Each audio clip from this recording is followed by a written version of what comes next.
రకమైన అగ్ని ఉంటుంది ఆ కోపంలో వాళ్ళు ఒక మాట అంటారు భరించాలి అనేటువంటిది కూడా చెప్పారు. అది చాలా అది అర్థం చేసుకోవాలి. అది ఒక కంపాషన్ ఉంటే తప్ప రాదండి. అంటే ఎదుటి మనిషి ఆయన ఇంకో మాట కూడా అన్నారు, మన ఇంట్లో ఎవరన్నా ఒక వ్యక్తి కుటుంబం సభ్యుడు చనిపోతే ఎట్లా ఉంటుంది, వాళ్ళకి కూడా బాధ ఉంటుంది. కాబట్టి ఇట్లా చేస్తున్నారు. అలాంటి వాళ్ళు ఉంటారు, పాజిటివ్గా ఆలోచించే వాళ్ళు. నిన్న జగన్మోహన్ రెడ్డి గారు వెళ్ళి ఒక దగ్గరికి వెళ్ళి జనాన్ని ఏదో అటు చేశారు ప్రభుత్వం మీ దగ్గరికి ఏం చేయలేదు అని అంటే ఒక లేడీ చెప్పింది, ఏమంటే పీకలోతు నీళ్లు వస్తుంటే వాళ్ళు మాత్రం ఏం చేస్తారంటే అట్లాంటి వాళ్ళు కూడా చేసుకుంటారు. అట్లాంటి వాళ్ళు కూడా ఉంటారు. ప్రయత్న లోపం ఉంటే తప్పుపడతారండి. ప్రయత్న లోపం లేకుండా ఎంతవరకు చేయగలుగుతారు. ఇప్పుడు ప్రభుత్వ యంత్రాంగం కూడా పరిమితమైనటువంటిది. వాళ్ళు మాత్రం ఏం చేస్తారు, వాళ్ళతో పనిచేస్తున్నారు. ఇంకా వాళ్ళు ఏంటంటే ఒక రకమైన దీనికి అలవాటు పడుతూ ఉంటారు. మీకేంటంటే అందులో 50% పని ఎక్కువటానికి ప్రయత్నించే వాళ్ళు ఎక్కువ మంది ఉంటారు, 50% పని చేస్తారు.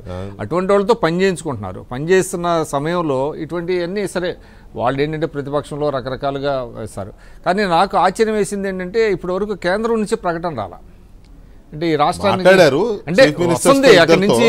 అంటే నేను ఇక్కడ తిరుపతిరావు గారు కూడా ఉన్నారు కాబట్టి చెబుతున్నా. అంటే బోట్లు పంపిస్తున్నారు, హెలికాప్టర్స్ పంపిస్తున్నారు, ముఖ్యమంత్రి గారితో ప్రధానమంత్రి గారు మాట్లాడారు. కానీ ఇప్పటి వరకు స్పెసిఫిక్గా ఒక ప్రకటన. ఎందుకంటే ఇక్కడ రాష్ట్రానికి కావాల్సింది వాళ్ళు ఎందుకు చంద్రబాబు నాయుడు గారు ప్రజల దగ్గరికి వెళ్తున్నారంటే ఒక భరోసా అండి, ఒక ధైర్యం.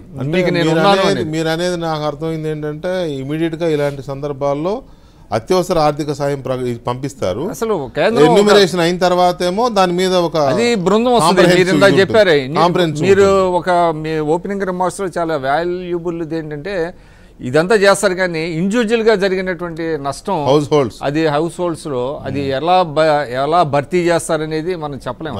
అసలు ఎంత జరిగింది ఏంటనేది ఇంకా కొద్ది రోజులు అయితే తప్ప జరగదు. బట్ ఏదేమైనప్పటికీ కూడా కేంద్రం ఈ పాటికే కొంత ఒక ప్రకటన చేసి ఉంటే బాగుండేది. ప్రధానమంత్రి గారు కావచ్చు, లేదంటే ఇతరత్ర కావచ్చు, మాట్లాడటం వేరు, అది వేరు.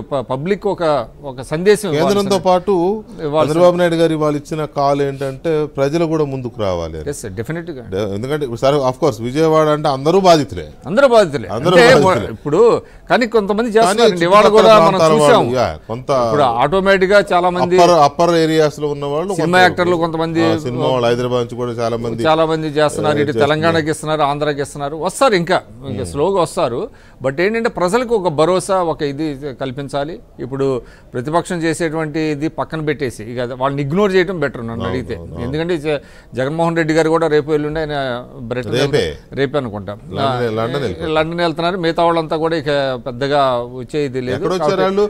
మొదటి నుంచి లేరు. నిన్న ఆయనతో పాటు నలుగురు తిరిగారు, అంతే, మళ్ళీ కనపడాల. కాబట్టి మొత్తం టోటల్గా ఫోకస్ చేసి ప్రజలకి ధైర్యం ఇవ్వాల్సినటువంటి అవసరం ఉంది. ఇంకోటి ఏంటంటే విజయవాడతో పాటు మిగతా మునిగినటువంటి ప్రాంతాలను కూడా కొంత దృష్టి పెట్టాలి. చాలా ఉన్నాయి ఏరియాస్.